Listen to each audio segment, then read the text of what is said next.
is the Baby Delight Go With Me Portable Baby Gate. I've got a 2-year-old that is not good at walking down the stairs, so we bought this when we went on vacation. A couple of these actually, and it's been really good. I'll do a little demonstration of how they work.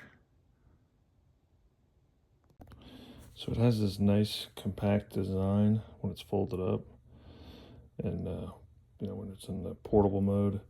When you're ready to use it, there's just a little clip right here that you can squeeze, and then it'll allow you to just kind of unfold it naturally. It takes, which happens real quick.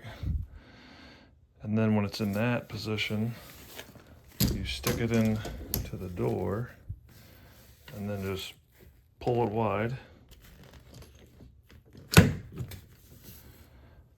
And it'll let you pull it out and then lock in place. And then when you need to fine tune it, you just spin these. Like you want to tighten it. Just spin these to get it just a little bit tighter.